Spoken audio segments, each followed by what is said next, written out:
मी माई प्रज्ञान सूर्याच्या स्वाभिमानी लेकरांनो, तुम्हा सगळ्यांना जय भीम. मी तुमची माई. रमाईनं त्यांचं रक्त शिंपून एक महाबोधी वृक्ष घडवला.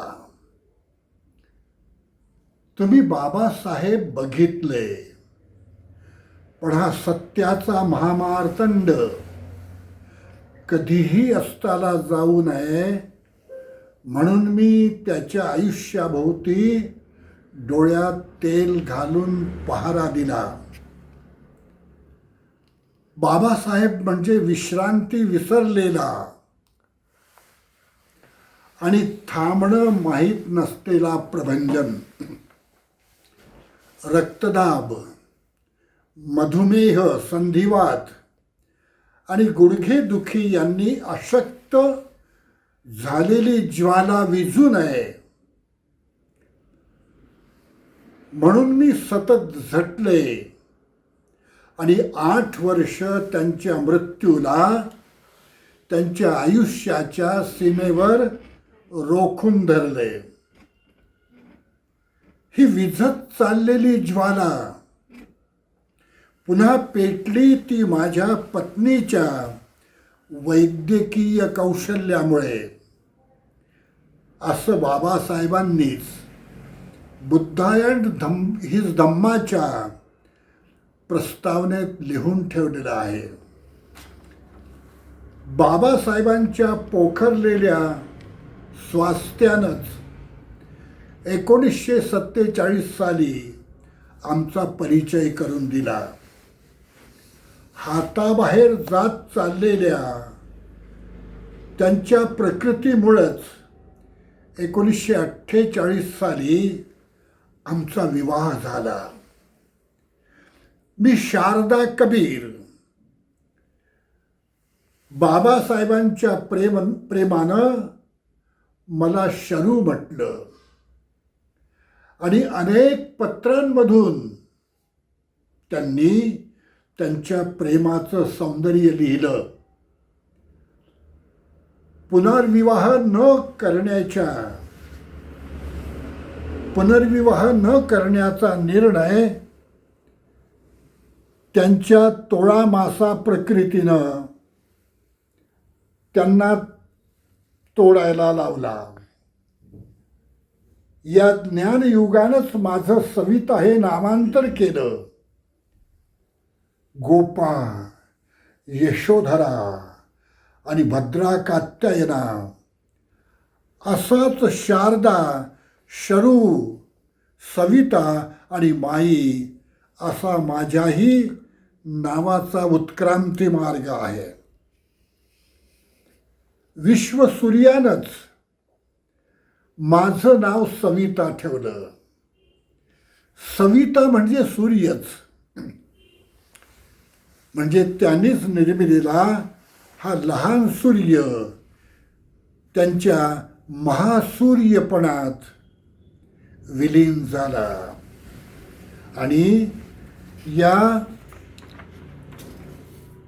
छोट्या उजेडाची महासूर्याला जपण्याची जगातली एक अपूर्व गोष्ट सुरू झाली. बाबासाहेबांनी माझ्या आयुष्याची आधीची व्याख्या रद्द केली आणि माझी एक नवीच व्याख्या, जगमगती व्याख्या त्यांनी निर्माण केली. ही व्याख्या निर्माण करणाराच आणि त्या व्याख्येचं नातं पती पत्नीचं होतच, पण त्याहूनही ते मैत्रीचं नातं होतं. सूर्याची सावली पडत नाही, तो सर्वांगीण तेजोमयताच असतो. सूर्य अंधाराचा अस्त करणारा जाळही असतो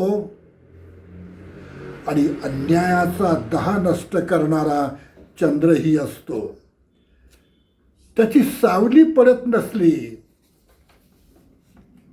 तरी त्याच्यामुळे झाडांना आणि आपल्या सर्वांनाच सावल्या मिळतात. पण सावली नसलेल्या आंबेडकर सूर्यावर मी सावली झाले आणि त्यांची चंद्रमयताही उगवली. अंतराळातला सूर्य मोठा होत नाही, तो संकोच पावत जातो. उलट आंबेडकर सूर्य सतत मोठाच होत आहे.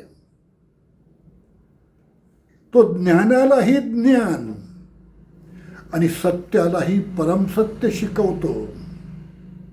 उजेडाला उजेड आणि उगवण्यालाही नवे उगवणे शिकवतो. तो स्वातंत्र्याला नवे स्वातंत्र्य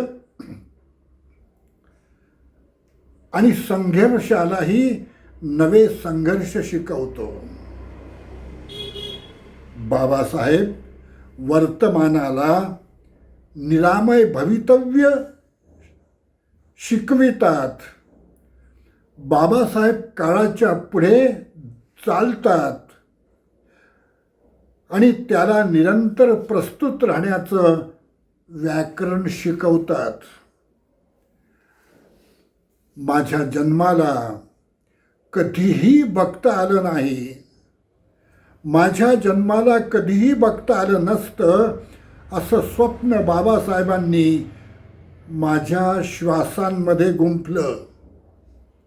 त्यामुळे बाबासाहेबांसाठी त्यांची सविता चंद्रमा झाली आणि 1950 त्यांच्यासोबत ती धम्म उपासिकाही झाली. या बंडखोर तत्वज्ञानाच्या सखीला दुनिया आता माई म्हणते. मी एका छोट्या कुटुंबातील स्त्री होते. बाबासाहेबांमुळे मी एका विराट कुटुंबाची आता माई झाले. स्वाभिमानी आणि उजेडार्थी आंबेडकर पुत्रांनो, बाबासाहेब नावाच्या सूर्याच्या किरणांनो, आंबेडकर ही विश्वातील थक्क करणारी नवलाचीच गोष्ट आहे. मी डॉक्टर होते, बुद्धिमान होते, तरी बाबासाहेबांनी मला त्यांची सहधम्मचारिणी केलं नसतं तर मी एका छोट्या कुटुंबातच मावळून गेले असते. बाबासाहेबांच्या तत्वज्ञानानं आता विश्वक्रांतिगृह निर्माण केलं. मीही त्या क्रांतिगृहाची सदस्य झाले आहे. हिंदू कोड बिल, भारतीय संविधान, हिंदू धर्मातील कोडी, क्रांती प्रतिक्रांती, बुद्ध अँड इज धम्मा, हा बाबासाहेबांच्या प्रतिभेचा गगनभेदीचा आविष्कार आहे. हे सर्वच ग्रंथ अंधार निर्माण करणाऱ्या ग्रंथांचा दारुण पराभव करणारेच ग्रंथ आहेत. या सर्वच लेखनात कालातीत परमसत्य आहेत. 1956चा धम्मस्वीकार, जागतिक धम्म परिषदा, या सर्वच देदीप्यमान घटनांची मी साक्षीदार आहे. आपले बाबासाहेब प्रकृतीची कुठलीही पर्वा न करता विश्वसौहार्दाचा सिद्धांत लिहित होते. ते स्वाभिमानाचे संविधान, संघर्षाचा धम्म आणि किनारेविहीन माणुसकीचं महाकाव्य लिहित होते. आणि मी तत्वज्ञानांनाही संस्कृती शिकवणाऱ्या विश्वकारुणिकाच्या स्वास्थ्याची काळजी घेत होते. मी ज्ञानाच्या या अंतरिक्षासाठी सुजाताची खीर झाले. बाबासाहेबांचा आणि माझा विवाह हा केवळ विवाह नव्हता, तो त्यांच्या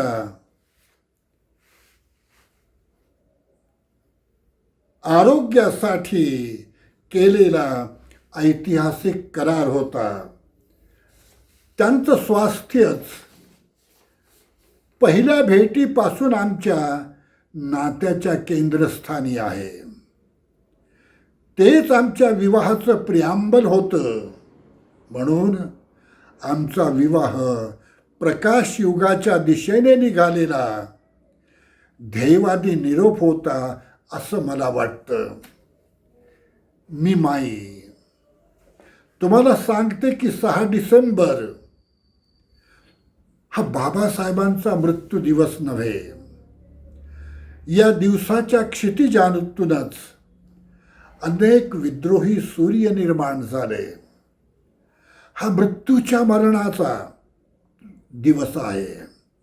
आता बाबासाहेब पूर्ण जगालाच दर क्षणाला नवनवे आंबेडकर जन्माला घालीत आहेत. म्हणून मला वाटतं की 6 डिसेंबरला बाबासाहेबांचा मृत्यूविहीन जन्म झाला. तो दुनियेच्या नव्या पर्यायाचाच जन्म आहे. या अमर्त्य परमसत्याचे निरोपच नंतर मी महाराष्ट्रात आणि भारतात वाटत फिरले आणि आंबेडकर नावाच्या महासंग्रामात मीही त्यांची एक सैनिक झाले.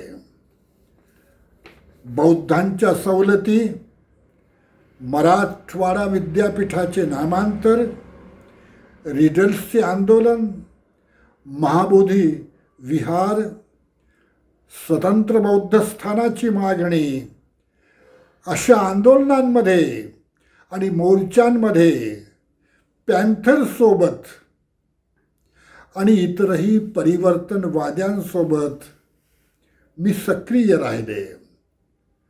सर्वच वंचितांचा म्हणजे सत्ता संपादनाचा बाबासाहेबांचा सिद्धांतच मी भारतभर सांगत राहिले. बुद्ध म्हणाले होते, अत्तदीप व्हा.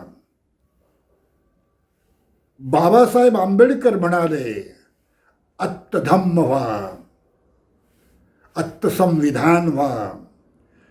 बाबासाहेबांच्या स्वाभिमानी लेकरांनो, मी तुम्हाला काहीही मागितलं नाही, कोणता हिस्सा वाटा मागितला नाही.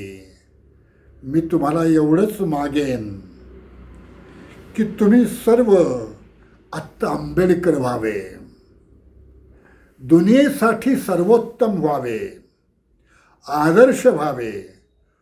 कोणत्याही अंधाराला तुमच्याजवळ येण्याची हिंमत होणार नाही, अशी सूर्य संस्कृती व्हावे असे मला वाटते.